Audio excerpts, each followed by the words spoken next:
Saya Kota Tanjung Balai, ya, semuanya anak-anak yang hadir pada kesempatan kali ini yang kami muliakan dan kami sayangi. Sebelum cerita Isra Mi'raj nih, mau kuajak dulu bapak-bapak merubah niat. Kita ini harus pasang niat nih Pak, ya. Pertama pasang niatnya lillahi ta'ala nuntut ilmu, mau menuntut ilmu. Jangan hanya sekedar datang, duduk, makan kue, dengerin ustadz ceramah, pulang, enggak ada terlintas sedikit pun pasang niat menuntut ilmu. Ini mau menuntut ilmu. Kemudian kata Rasulullah sallallahu alaihi wasallam, kullu amrin dzibalin la yubda'u bi bismillah fahuwa aqta. Setiap perkara yang dianggap baik, Isra Mi'raj ini baik apa enggak baik? Baik. Setiap perkara yang dianggap baik, kalau enggak dimulakan dengan basmalah, dia terputus dari rahmatnya Allah. Kemudian ini kita yang hadir nih, kalau enggak bersolawat, ini majelis yang bau. Kita nggak mau majelis ini majelis yang bau, walaupun yang di sebelah awak duduk tak mandi satu hari ini tadi. Majelis bangkai. Makanya semua kita yang hadir ini tak ada yang tak bersolawat kepada Nabi Sallallahu Alaihi Wasallam. Ayo kita solawat dulu. Sallallahu ala Muhammad, sallallahu alaihi wasallam, sallallahu ala Muhammad, sallallahu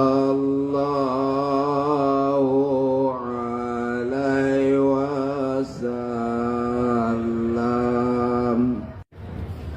Begitu aku tadi sampai ba'da maghrib ke Masjid Rayyan, langsunglah panitia menjamu makan di belakang.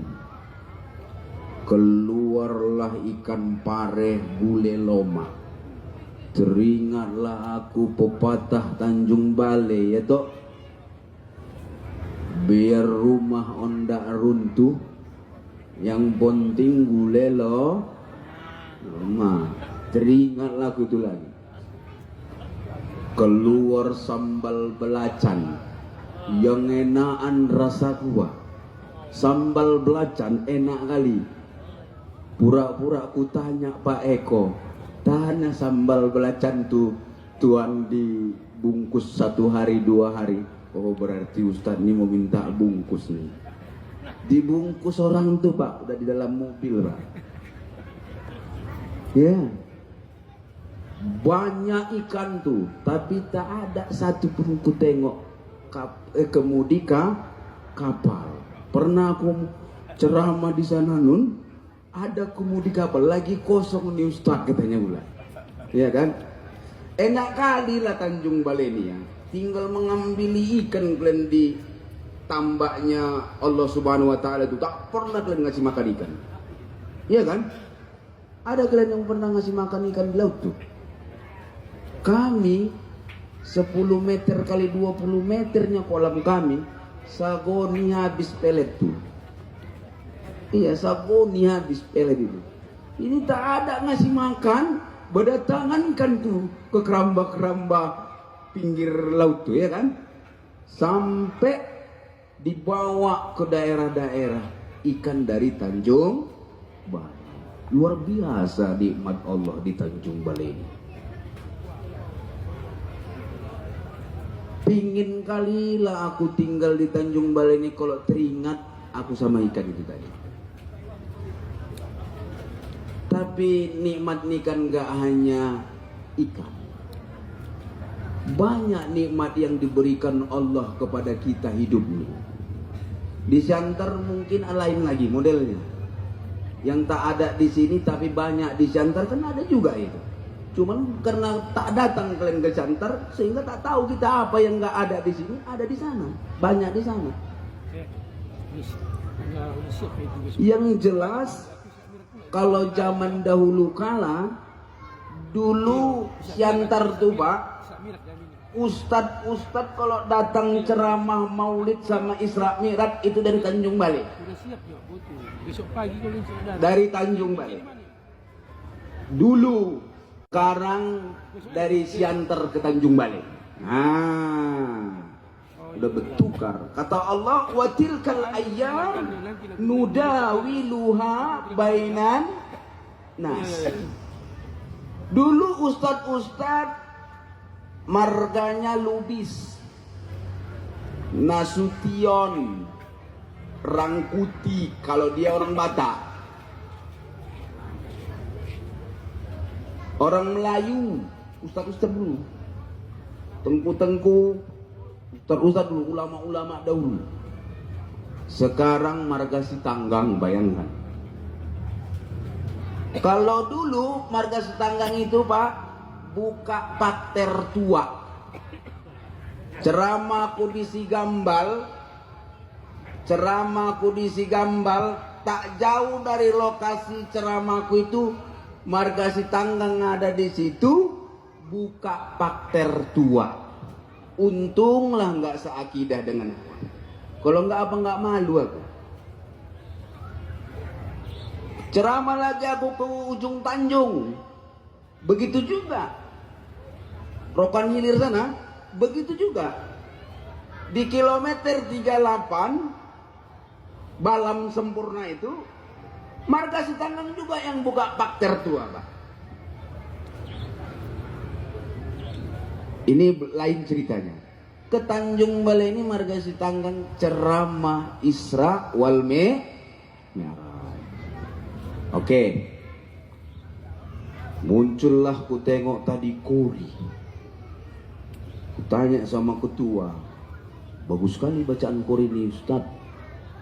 Iya, ini termasuk kori kota Tanjung Balai. Syahdu bacaannya bagus, tapi tak ada sari tilawahnya. Sari tilawah itu bukan action aja coba.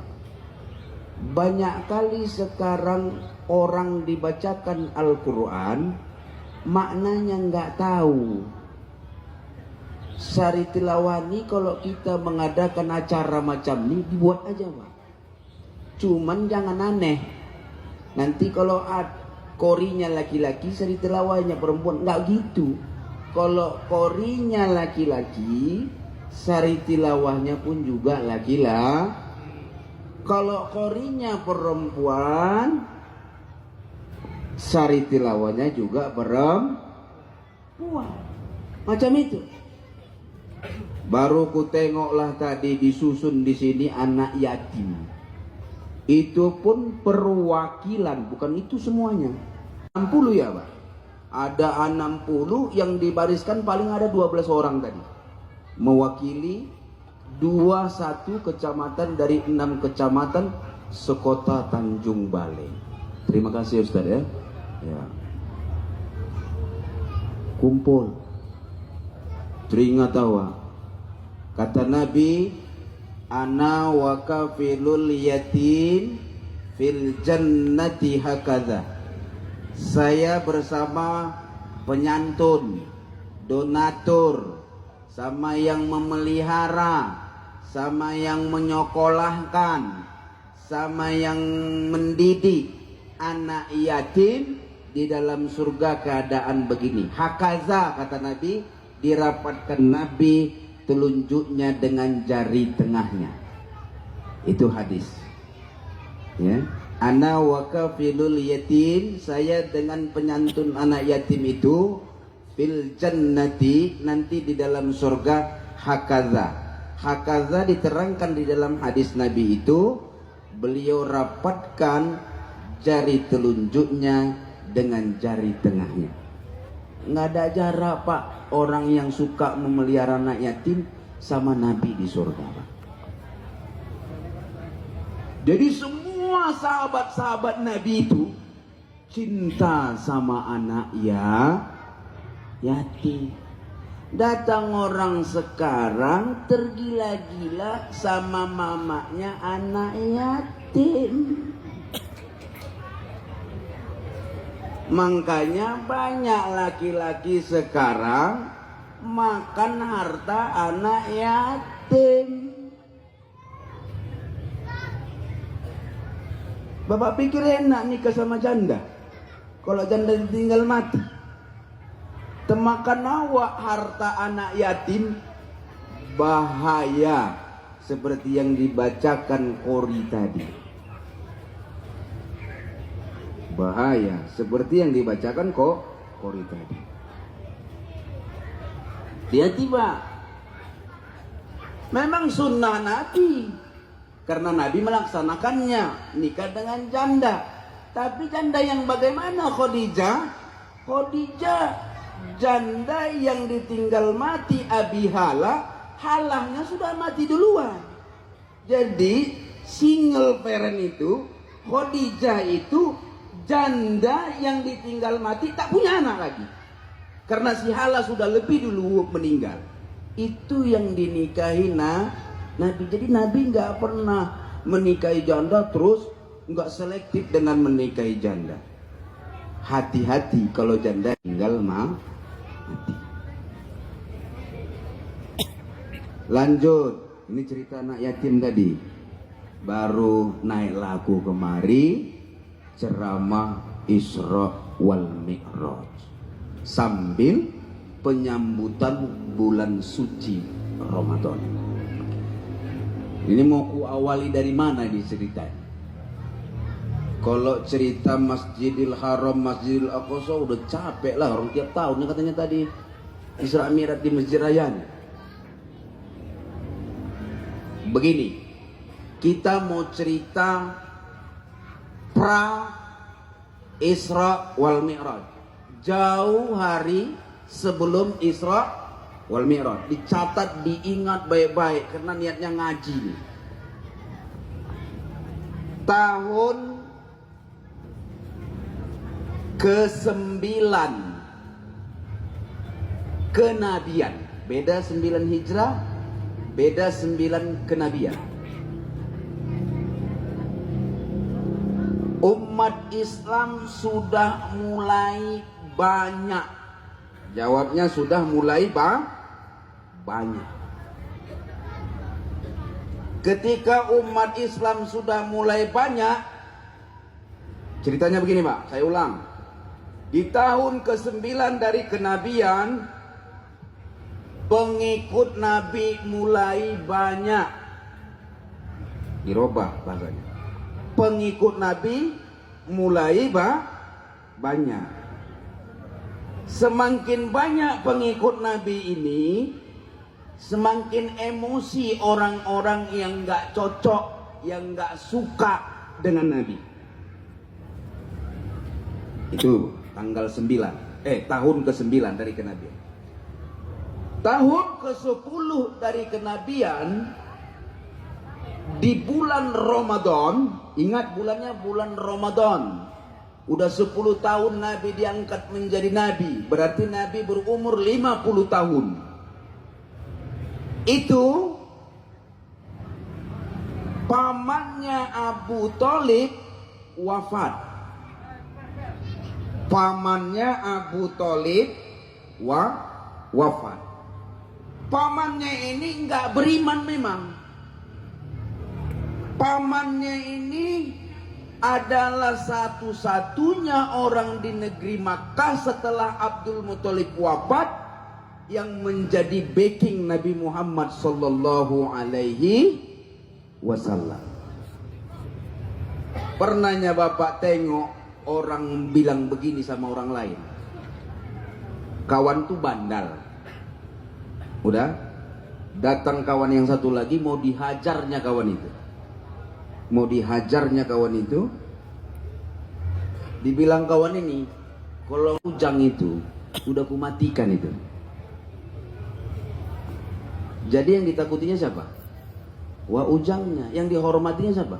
Wa Ujangnya. Jadi Nabi pun kalau nggak ada Abu Thalib, udah lama direncanakan bunuh ini, Pak. Ada dua yang membuat Nabi Shallallahu Alaihi Wasallam itu punya wibawa dan punya kekuatan. Satu Abu Thalib, yang kedua istrinya Khadijatul Kubra. Khadijah binti Khuwailid, istri Nabi pertama. Ini juga orang yang disegani di negeri Makkah karena kayanya.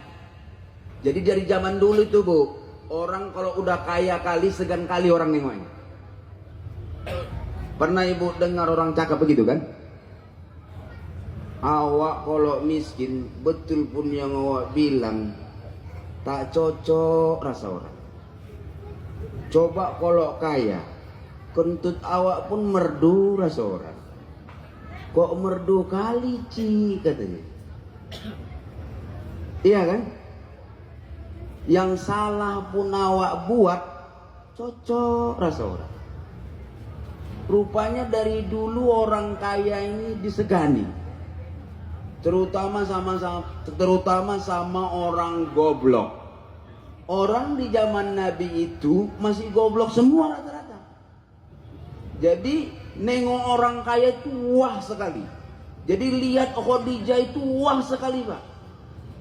Nah ini kebetulan di bulan Ramadan tahun ke-10, dua manusia ini nggak jauh jaraknya, sama-sama meninggal dunia di tahun ke-10.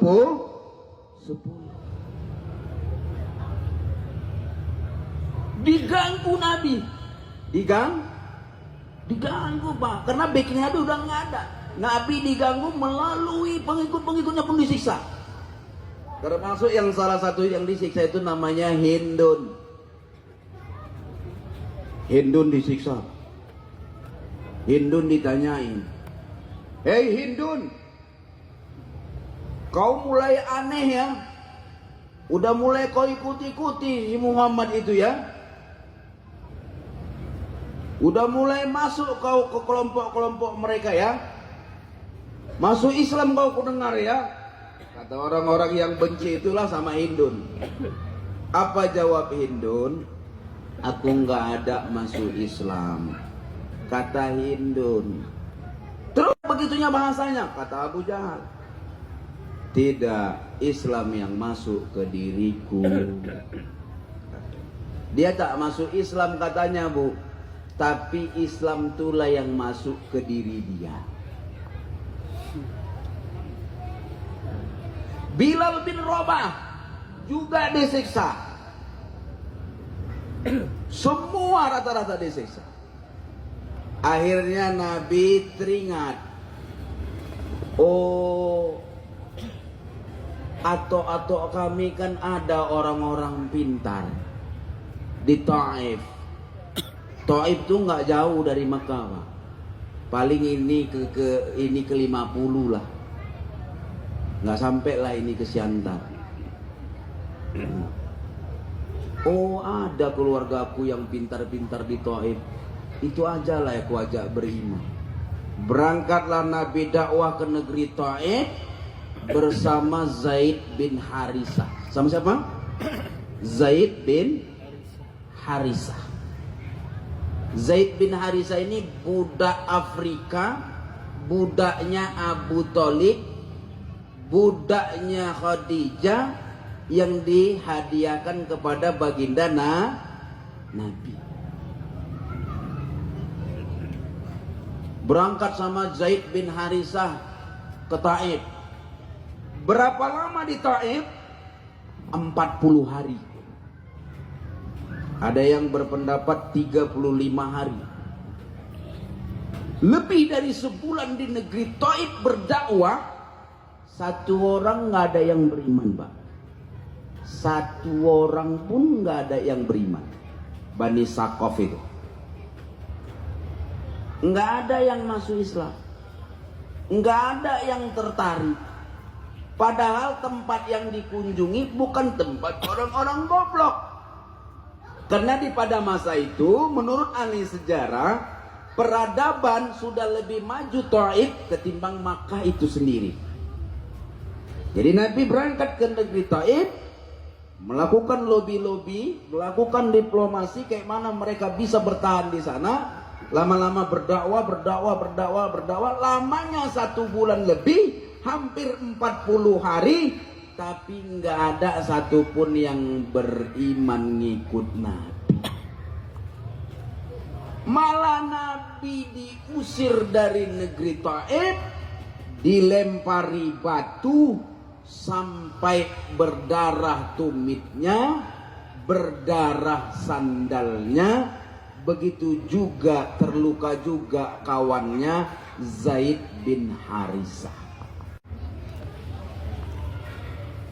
Nah, ketika pulang dari negeri Taif ini, dilala di satu tempat, diterangkan di dalam kitab Mi'raj itu, pra Nabi Mi'raj, Nabi singgah di satu tempat perladangan kurma. Perladangan kurma. Perladangan kurma ini yang punya orang pembesar di satu daerah itu, tapi daerah itu sudah di luar negeri Taif. Yang penjaga kebun kurma ini orangnya belum muslim. Nabi singgah di situ, Nabi beristirahat di situ, numpang di situ, difasilitasi sama mereka. Kasihan orang ini, entah kenapa lama kelamaan orang yang di luar negeri Taif ini masuk Islam. Jadi adanya orang awak ceramah tak tertarik dia, tapi awak berdarah-darah tumit awak tertarik dia. Macam-macam model manusia yang dibikin Allah, Pak. Bebuih mulut awak menyampaikan cakap agama nih, tak tertarik dia. Tapi aneh aja dia sekali tertarik dia. Tahu Bapak cerita Nabi Yunus? Tahu cerita Nabi Yunus bagaimana? Nabi Yunus itu udah diancamnya umatnya. Wahai umatku, seminggu lagi karamlah, kata Allah, kampung kita nih. Kenapa karam, Yunus? Karena banyaknya maksiat, kalian tak mau juga tobat, kata Nabi Yunus. Tak lama lagi karamlah ini. Banyak kali koyok uak nih. Rupanya ditunggu Bang Jamil, ditunggu sama umat ini juga, walaupun dianggap cuek, dianggap koyok cerita ini, tapi ada juga masuk ke dalam hati orang itu, entah betul juga nya gitu. Jadi udah mau dapat waktunya 1 minggu, orang ini nggak tobat-tobat juga. Nabi Yunus yang ketakutan, ya. Nabi Yunusnya yang ketakutan, akhirnya dia lari. Nabi Yunus ini lari. Larinya Nabi Yunus dari kampung itu, Allah marah. Sampai dia lari menunggang kapal, kapalnya itu goyang. Makanya kalau di Tanjung Balai ini ada kapal goyang, biasanya penumpangnya 1 orang yang larikan diri dari kampung itu, Pak. Udah, Allah Nabi Yunus dimakan ikan nun, diselamatkan Allah lah memang di ikan nun itu, tapi dia dimakan ikan nun itu dalam keadaan Allah marah, Pak. Kenapa? dia tinggalkan umatnya karena takut azab tadi. Ternyata di balik tindakan Yunus ini memang betul diperiksa sama umat Nabi Yunus. Kita tengok dulu si Yunus. Kalau dia ada di situ, berarti omongan dia itu hanya omongan kosong. Tapi kalau dia betul-betul nggak ada di situ, berarti betul.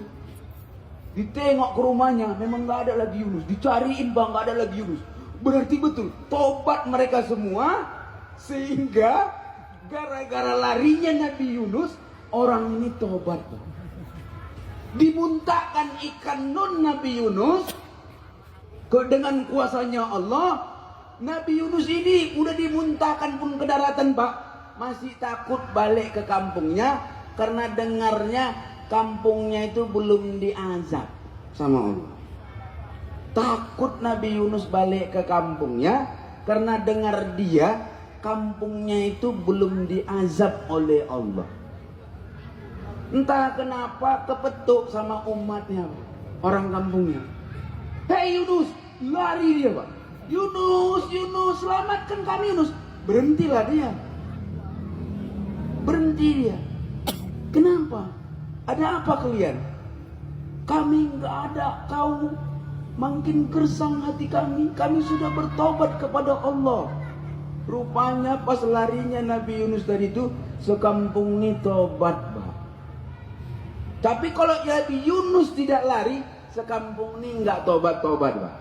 Dianggap berita hoax, berita yang disampaikannya sebelumnya. Itu cerita Nabi Yunus.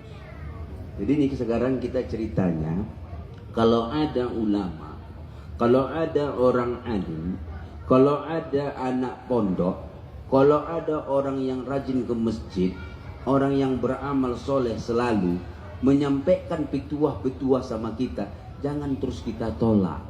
Kita pikirkan betul-betul, entah yang betulnya dibilangnya ini, gitu dulu. Jangan kayak umat Nabi Yunus kita nanti. Nabi Musa juga begitu. Ya, Nabi Musa juga begitu. Nabi Nuh apalagi? Nabi Nuh pak, Nabi Nuh konon ceritanya 950 tahun hidup, 900 tahun berdakwah. Nabi Nuh itu bu, 950 tahun umur dia hidup di muka bumi ini. 50 tahun lagi 1000 tahun lah dia. Ceritanya dia berdakwah itu dari usia 50 tahun. Berarti dia berdakwah selama 900 tahun. Yang ngikutin dia, yang ngikutin cakap dia, yang mengimani cakap dia cuman 82 orang. Berapa orang bu? 82 orang. Bini sama anaknya aja nggak dengar cakap dia. Jadi kalau ada ustadz nggak didengarkan sama bininya sama anaknya, berarti ustadz itu ustadz nasibnya macam Nabi Nuh. Macam Nabi Nuh. Berdakwah Nabi Nuh ini, datang bininya berdakwah juga di belakang. Gak usah pala kalian dengarkan. Allah yang banyak cakapnya lakiku itu, gitu. Terus dipatahkan. Apa yang dibilang Nabi Nuh dipatahkan langsung. Begitulah model orang dulu. Anaknya juga. Begitu diperintahkan Allah Nabi Nuh buat kapal di bukit, semua penduduk kampung bilang orang gila. Kita pun kurasa kalau sempat orang warga situ, kurasa kita bilang juga lah Nabi Nuh itu Nabi gila. Buat kapal di tengah gunung, di puncak gunung. Buat kapal di puncak gunung yang nyuruh Allah. Sejarahnya di Tanjung Balai ini ada orang buat kapal di puncak gunung Bang Badol. Tak ada kan? Pinggir laut tuh kan. Biar enak ya tinggal nyorong gini kan. Allah perintahkan Nabi Nuh buat kapal di gunung, hutan belantara. Di gunung. Kurasa kalau kita pun hidup di situ, kita bilang juga itu Nabi Nuh itu gila. Kenapa? Karena kita nggak percaya sama omongan Nabi Nuh. Apa kata Nabi Nuh? Kata Allah, Allah berfirman, kalau kalian belum bertaubat kepada Allah, kampung ini mau ditenggelamkan Allah. Sampai-sampai Allah perintahkan aku untuk menuju bukit sana, untuk membuat satu perahu, untuk membuat kapal bahtera. Dibuatlah kapal ini. Yang percaya sama omongan Nabi Nuh cuman 82 orang, enggak lebih. Nah, kita yang ada nih, ada di Tanjung Balai, ada di Kisaran, ada di Labura, ada di Siantar. Ini keturunan yang 82 orang itu nih, Pak. Kita nih, Pak, keturunan umat Nabi Nuh yang 82 orang itu nih, Pak. Jadi bumi ini pernah bersisa 83 orang. Bumi ini. Kalau nggak silap saya, jumlahnya nggak silap, tapi kalau nggak silap saya dari 83 orang itu 12 orang perempuan. Entah yang terbalik, entah yang 12 orang laki-laki, saya lupa. Tapi yang jelas jumlah penduduk bumi pernah jumlahnya 83 orang. 82 orang umat Nabi Nuh, satunya Nabi Nuh, jadi 83. Kita inilah keturunannya. Selain mereka itu keturunan Adam, sehingga kita bilang pun kita keturunan Adam, kita yang jelasnya keturunan dari 83 orang itu. Tuh. Ini kita ini bisa dibilangnya apa tidak? Itu sekarang. Oh, bisa lah Ustaz. Alhamdulillah. Kalau aku tengok Tanjung Balai ini memang lebih selamat dari kota Siantar. Tanjung Balai ini ku tengok memang hidup suasana agama itu, kalau ku perhatikan. Maksudnya lebih hidup di Tanjung Balai ini ketimbang di tempat kami. Perasaanku. Cuman mungkin ibu datang ke tempat kami begitu juga. Kayaknya perasaanku Siantar ini lebih hidup agama dari Tanjung Balai. Mungkin begitu juga. Entahlah, Allah a'lam bishawab. Sekarang setiap lorong sabu-sabu udah berserak, Pak polisi. Penjara, waduh, banyak kali kasusnya sabu-sabu. Lapas Tika, Pematang Raya, masyarakat narapidananya hampir 800 orang kasusnya sabu-sabu. Enggak berhenti-berhenti. Kalau ada ibu tengok orang nengok klender senyum-senyum sendiri, itu udah kena sabu-sabu. Ada foto di Sirat Nasari, senyum dia. Kok senyum kocok? Senyum dia sama aku katanya. Itu udah kena sabu-sabu. Kalau ada orang ngomong ngelantur semalam tadi besok kau di mana? Aku di sini. Itu udah kena sabu-sabu. Kalau ada orang malas makan, badannya apa? Bawaannya menggambar, jagung gambar, Bu. Ada kereta orang di gambarnya, ada barang orang terletak di gambarnya, ada gas LPG di gambarnya. Kalau jagung gambar, udah kena sabu-sabu. Mudah-mudahan pembaking sabu-sabu ini anak keturunannya kena sabu-sabu juga. Saya berdoa kepada Allah yang membacking sabu-sabu, yang berkawan sama bandar sabu-sabu, anak keturunannya, 7 keturunannya kena sabu-sabu juga. Dulu hukum karma berjalan, sekarang hukum karma naik taksi. Aku minta sama Allah, jangan main-main Bapak. Kalau Bapak diamanahkan untuk menjaga republik ini dari kejahatan-kejahatan, jangan bersindikat dengan kejahatan. Saya percaya sama Pak Uda saya. Itu dia. Ya. 800 lebih, Pak. Satu lapas Tika Pematang Raya. 800 lebih. Kasusnya sabu-sabu. Ini udah gawat kita nih, Pak. Ini nggak main-main lagi nih ceritanya nih Pak. Anak-anak udah nekat sekarang. Anak-anak naik kereta konvoy bawa parang panjang. Bawa parang panjang. Udah dia ada di Siantar itu. Polisinya lagi yang takut sama orang itu. Saking ngerihnya, kayak orang gila Pak ngadapin anak-anak sekarang. Selidik punya selidik. Rupanya emaknya cerewet kali di rumah. Berhenti ibu-ibu mencerewetin anak ibu, Bu. Cerewetnya cerewet sayang lah. Cerewetnya cerewet mendidik lah, Bu. Jangan monyet-monyetkan anak kita. Jangan longor-longorkan anak kita. Jangan anjing-anjingkan anak kita. Nanti jadi longor betulan, jadi anjing betulan. Enggak betul berubah wujudnya jadi anjing, tapi kelakuannya sekurang-kurangnya jadi anjing. Kalau cerewet pakai batasan, cerewet syar'i lah. Cerewet syar'i itu kayak mana? Isinya itu nasihat. Yang disampaikan itu mau sekeras apapun, mau seribut apapun, tapi isinya nasihat. Bukan memaki-maki. Ya, ini kita mau berubah.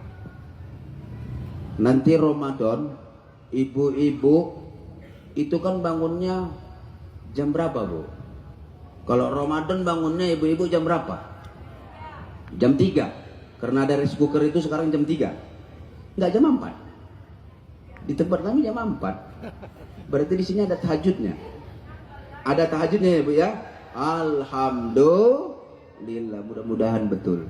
Tapi kurang percaya aku. Itu ketika ibu bangun, anak tergeletak tidur, angkat tangan ibu, berdoa ibu sama Allah. Allah, baikkan anakku ini. Kalau anak ibu itu biasanya malam-malam begini nih keliling kota Tanjung Balai naik kereta bannya 1, doakan. Kalau bawa-bawa parang, doakan dia malam itu. Doa di bulan Ramadan itu selain dekat kepada Allah, itu doanya berlipat ganda pahala. Semua amal, mau doa, mau apapun, dilipat gandakan oleh Allah. Bahkan ada satu waktu di bulan Ramadan diberikan Allah waktu yang istimewa, khairum min alfi syahrin. Lebih baik amal itu dari amalan 83 tahun lebih. Ya, jadi itu mudah-mudahan dapat kita itu. Jadi di menyambut bulan Ramadan di Isra Mi'raj ini intinya apa? Pertama, sholat. Apapun ceritanya Isra Mi'raj ini intinya sholat. Awwalu ma yuhasabul abdu yaumal qiyamah as-sholat. Awal mula yang dihitung bagi seorang hamba itu sholatnya. Fa in sholuha sholihu sairu amalu. Kalau sholatnya baik, maka baik seluruh amalnya. Wa in fasadat fasadat sairu amalu. Kalau rusak, maka rusak seluruh amalnya. Itulah sholat ini. As-sholatu imaduddin. Sholat itu tiangnya agama. Kalau tiangnya agama, kita yang menegakkannya berarti menegakkan agama. Kalau yang meruntuhkan, kalau meninggalkannya meruntuhkan agama, berarti kita termasuk orang yang meruntuhkan agama. Sekarang najir masjid, imam masjid, tukang azan, cobalah nanti mulai besok subuh latihan menghitung tiang masjidnya masing-masing, mana lebih banyak tiang berdiri daripada orang sholat berdiri di situ subuh-subuh. Laporkan sama kantor urusan agama biar dicari solusinya, biar orang rajin sholat ke masjid. Oh, mana mau Kementerian Agama Pak Ustadz ngurusin orang yang malas ke masjid. Kementerian Agama itu ngurusin orang kawin Pak Ustadz, ngurusin zakat umat, ngurusin orang berangkat haji, ngurusin ini itu macam wakaf, infak, sedekah. Kenapa? Karena itu yang ada uangnya. Kalau ngurusin orang nggak sholat, nggak eneng duitnya. Kalau ngurusin haji ada duitnya, ngurusin zakat ada duitnya, ngurusin wakaf, infak, sedekah ada duitnya, ngurusin orang kawin, orang cerai ada duitnya, ngurusin orang nggak sholat itu nggak ada duitnya. Jadi nggak perlu diurusin katanya. Ujungnya datanglah kawan-kawan kita dari Thariqah Naqsabandiyah, dari Jamaah Tabligh, dari apa, mengajak orang ingat kepada Allah untuk sama-sama menegakkan sholatnya masing-masing. Datang kita malah menjauh. Umat Nabi Nuh apa enggak? Malah menjauh, Pak. Mau sampai kapan? Rumah yang kita bangun itu kita sayang-sayang. Rumah yang mau kita tempati nanti nggak ada kita bangun. Kubur nanti nggak kita bikin cahayanya. Orang yang meninggalkan sholat menggelapkan cahaya kuburnya. Semakin tak ada sholatnya, semakin tak ada cahaya dalam kuburnya. Kalau gelap gulitalah rumah di kubur kita, sementara rumah kita yang di dunia terang benderang. Betapa ruginya lah hidup ini dilahirkan oleh ibu kita. Kita pikirkan, Pak, kita ini mau bela-belain rumah yang akan kita tempati selamanya, apa mau membelain rumah yang akan kita tinggalkan selamanya? Pikir masing-masing. Karena mati itu pasti. Tapi kalau nggak pasti boleh suka-suka. Karena mati itu pasti, maka ini malam ini kita berbicara agama. Kayak mana kita ini semua, Bu, pikir agama. Kata Nabi, man kanatil akhirati hammahu, siapa yang akhirat cita-citanya, ja'alallahu ginahun fi qalbi, dijadikan Allah rasa kaya di dalam hatinya. Wa jama'a samlah, dan dikumpulkan orang-orang bersamanya. Wa atat hududnya wa hiya ragimah, didatangkan yang namanya dunia kepada dia, tapi dunia yang datang sama dia itu dalam keadaan ngemis. Ini kalau kita tengok ayahanda Syekh Ridwan ini berdiam diri di pondoknya, orang-orang ngumpul sana, datang ke sana, wa jama'a syamlahu, dunia datang kepadanya dalam keadaan hidang. Kadang-kadang ngemis-ngemis orang ngasih sedekah ke situ, Pak. Minta-minta tolong diterima sedekahnya. Kenapa? Karena cita-citanya akhirat. Dulu ada orang pikir dunia di zaman Rasulullah itu, Pak, kalau cerita-cerita itu, cerita hikayat-hikayat itu cerita-cerita Nabi terdahulu. Sampai-sampai ahli kitab itu di Makkah itu terkejut, Pak, nengok Nabi itu. Kok tahu Muhammad cerita ini? Kok tahu Muhammad cerita ini? Dia dengar dari siapa? Dia dengar dari siapa? Dia nggak ingat, dia nggak tahu, nggak ngerti. Si kafir ini tadi nggak ngerti, Pak, kalau Nabi itu diajarin oleh Allah. Jadi dia bawanya heran aja lah, Pak. Wa ma yantiqu 'anil hawa in huwa illa wahyu yuha. Enggak ada yang disampaikan Muhammad itu yang keluar dari keinginannya, kecuali itu wahyu yang diwahyukan kepadanya. Jadi heran orang-orang itu, Pak, ketika Nabi cerita tentang umat Nabi Musa, ketika Nabi cerita tentang umat Nabi Yunus, ketika Nabi cerita tentang umat Nabi Isa. Dulu ada di zaman umat Nabi Isa orang pikirannya pikiran dunia mulu, ujungnya pening kepalanya. Ini anak muda, udah agak lanjut usia, tapi otaknya itu mikirin uang aja, mikirin harta aja. Ditengoknya Nabi Isa alaihissalam. Nabi Isa itu Pak, Nabi Allah yang terkenal juhud, yang terkenal sangat sederhana. Jadi di 25 Rasul itu, 25 Rasul itu, ya 25 Rasul mulai dari Adam, Idris, Nuh, Soleh, Ibrahim, Lut, Ismail, Isa, Yakub, Yusuf, Ayub, Su'aib, Harun, Musa, Ilyas, Zulkifli, Daud, Sulaiman, Ilyas, Yunus, Zakaria, Yahya, Isa, Muhammad. Itu yang paling juhud, itu yang paling sederhana, Nabi Isa alaihi salam. Saking miskinnya Nabi Isa alaihi salam ini Pak, istri aja dia nggak punya, ayah aja pun dia nggak punya. Saking miskinnya lah Nabi Isa itu. Ya. Nabi Isa ini rupanya ditengok juhud kali sama orang yang pikir dunia ini. Suntuk rasa dia, ini kok orang, aku serba ada aja pening kepalaku. Dia ini nggak ada punya apa-apa kok nggak pening ya. Kadang-kadang kita nengok orang, kasihan Pak. Pergi dia sholat ke masjid raya ini, bajunya agak-agak dijahit-jahit gitu. Selopnya pun diikat-ikat selop swallow itu pakai tali. Pergi dia jalan kaki, rumahnya agak jauh. Datang orang Islam satu lagi nggak pernah sholat ke masjid, kasihan. Ih kasihan kali lah dia ya. Sampai kayak gitu ya dia sholat aja kerjanya. Bajunya pun tambal-tambal, selopnya pun ikat-ikat.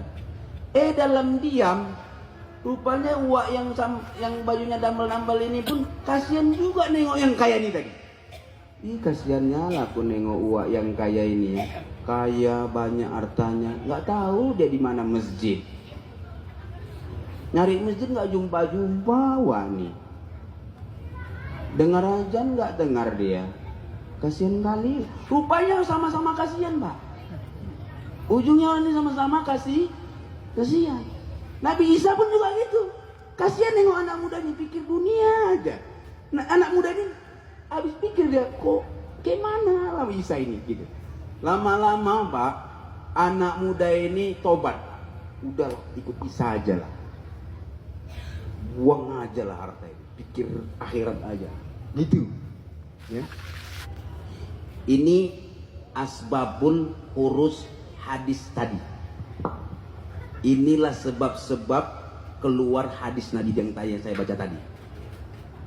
Apa tadi yang saya baca tadi? Mangkanatil akhirati hammahu ja'alallahu ginahun fi qalbi wa jama'a syamlahu wa atadhu dunya wa hiya raqimah. Itu asbabul hurusnya cerita ini.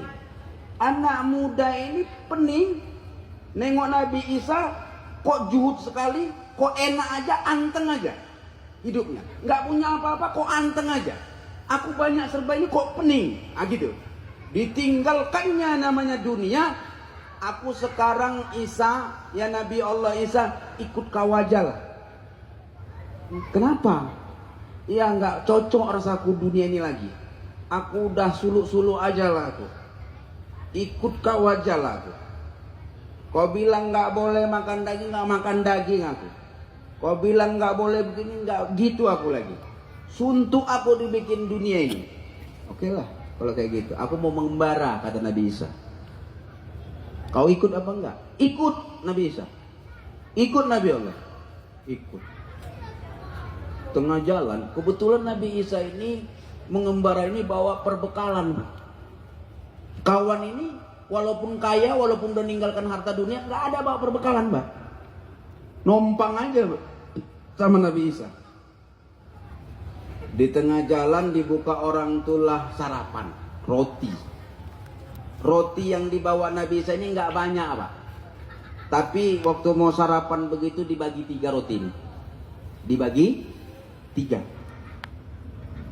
Ketika roti ini dibagi 3, anak muda yang tadi udah tobat tadi nih nanya sama Nabi Allah Isa, ya Nabi Allah Isa, kenapa roti itu dibagi 3? Ini satu bagian untuk aku, sebahagian untukmu, sebahagian lagi mana tahu ada nanti orang yang lewat, kita bagi yang satu bagian ini sama dia. Itu Nabi Isa. Oh gitu. Ya udah, nggak apa-apa. Maka entah kenapa habis sarapan pagi ini Nabi Isa kebelit buang air kecil, air besar. Izinlah sama si anak muda ini, aku cari air dulu, aku mau qada hajat. Tolong jagakan tas ini dan makanan yang sisa ini. Baik ya Nabi Allah Isa. Habis Nabi Isa buang air, balik ke tempatnya itu, dia tengok si anak muda ini sudah pura-pura tidur. Makanan yang satu apa tadi sudah habis, Bu. Loh, ini kok habis? Tanyanya, ayo bangun kau, ayo kita jalan. Ingatnya mana ini makanan yang satu bagian tadi? Nggak tahu saya, Nabi Allah Isa. Nggak tahu saya. Tapi kan saya suruh jaga kamu. Iya, saya kan sampai tertidur. Nah gitu. Jawabnya begitu. Ini udah mulai curiga nih Nabi Isa. Ini orang kayak mana ini? Masih kuatnya dia sama dunia ini. Masih nguji Nabi Isa nih.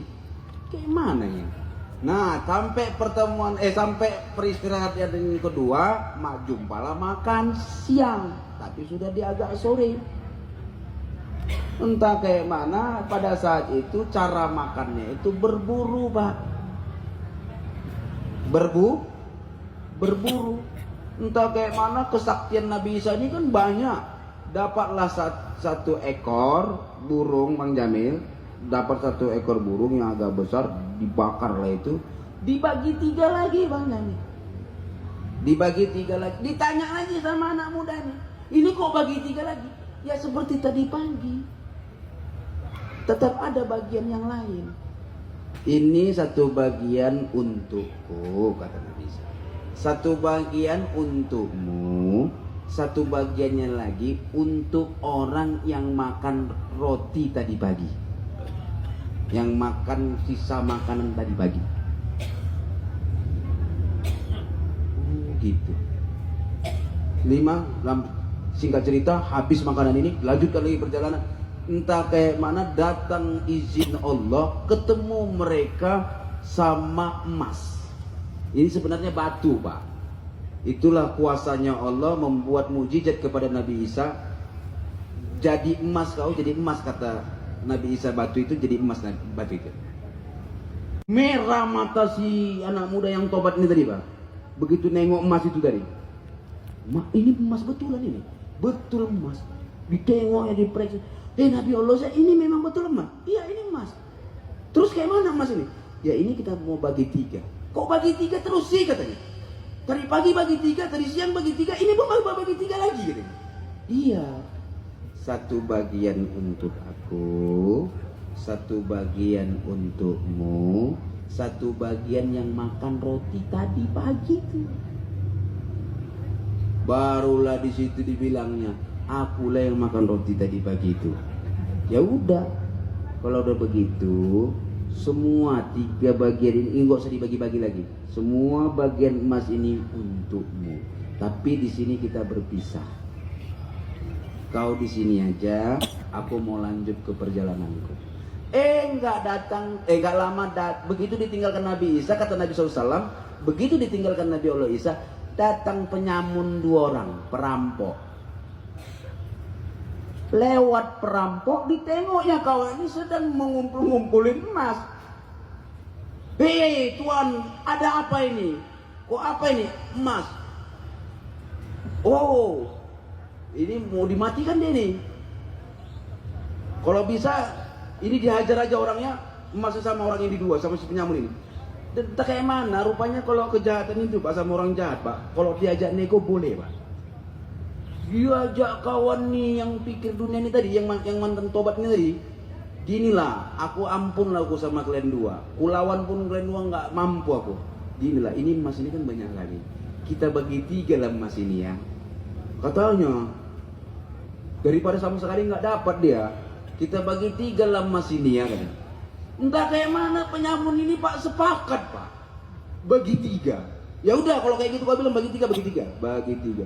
Entah kayak mana waktu ngerjain emas ini capek, perut lapar. Perkampungan masih jauh, di perkampungan baru ada jual nasi. Musyawarah lah yang tiga ini, penyamun dua, satu orang yang ditinggalkan Nabi Isa. Musyawarah lah ini. Kayak mana kita ini udah lapar. Ya udah bawa aja kepingan emas ini, kita beli nasi. Jangan dulu, siapa yang beli nasi, siapa yang jaga emas. Udah satu orang aja yang beli nasi. Siapa yang beli nasi? Ya udahlah, kaulah. Enggak lah, diantara kalian dua lah. Dibilang si anak muda inilah sama si penyamun ini. Diantara kalian dua lah, biar adil. Oke, disepakati. Berangkat pak, si penyamun ini satu orang. Tinggallah si penyamun menjaga emas sama si anakmu, si anak muda. Pas berangkat si penyamun yang satu beli nasi, apa dibilang si anak muda yang ditinggalkan Nabi Isa ini kepada penyamun ini? Gini aja lah. Kayaknya emas ini lebih bagus kita bagi dua aja. Dia pulang nanti dari beli nasi, kita bunuh aja. Cocok, kata penyamun yang satu ini pak. Padahal ini tadi kawannya yang mau dibunuh ini pak. Rupanya kalau udah pikir dunia itu pak, kawan pun mau dibunuh juga kata Nabi. Cocok katanya. Gitu aja lah ini. Kita bunuh dia. Anak penyamun yang pergi beli nasi ini pun berpikir jahat juga. Ku beli nasi 3 bungkus, ku racunlah 2 bungkus. Biar nanti aku pulang, orang itu makan nasi mati gitu. Iya kan? Jadi rencana ini pak, begitu balik yang bawa nasi dibunuh orang yang 2 ini, begitu dimakan yang 2 ini nasi yang dibawa ini tadi, mati juga yang 2 orang ini. Ujungnya 3 orang mati di tengah lumbung emas. Itu orang yang pikir dunia. Kita nih pun bu, kalau asik kita kejar-kejarnya dunia itu, lari dia bu. Sekali-sekali jangan dulu kejar-kejar dia. Jual mahal aja ibu, biar dia yang ngejar ibu. Wa atatuhud dunya wa hiya rogima. Dia yang datangin kau dalam keadaan terhina. Nih, terakhir dari ucapan saya ini maksudnya sholat kita kerjakan, ibadah kita kerjakan, apapun aktivitas yang kita kerjakan, pikirnya pikir akhir, pikirnya pikir akhir. Udah capek bu? Belum? Enak? Masa enak? Tapi diam aja nih aku tengok ibu. Oke, terakhir ini untuk oleh-oleh di bulan Ramadan. Kalau oleh-oleh dicatat bu. Saya bawa oleh-olehnya 5, pesannya 5. Oke, 1. Ini diambil dari kitab Bidayatul Hidayah. Apa nama kitabnya? Bidayatul Hidayah. Bidayatul Hidayah itu kitab akhlak. Kitab apa bu? Kitab akhlak. Siapa yang ngarang? Imam Al-Ghazali. Pernah dengar? Orang mana? Orang Siantar. Iku pun nek riko Joyo. Imam Al-Ghazali. Apa pesannya dalam kitab Siam, dalam bab puasa itu? Ini kita yang mau puasa nih. Nanti saya minta tolong buat kenajiran masjid, pengurus masjid, dibuat punggahan. Walaupun ini bukan tradisi orang Melayu, buat aja. Walaupun tradisi orang Jawa, buat aja. Bikin tausiahnya juga, undang saya lagi. Pesannya apa? Pesan moralnya, malam ini kita makan bersama, besok kita lapar bersama selama 1 bulan. Jadi orang Islam jangan bikin malu. Jangan bikin malu. Kalau bikin malu, nanti orang nggak menghargain kita. Jadi orang Islam itu kalau nggak puasa jangan minum kuku bima siang-siang, jangan merokok sambil jalan, jangan, makanya nggak ada lagi segannya orang itu sama kita, karena kita pun nggak menghargai agama kita.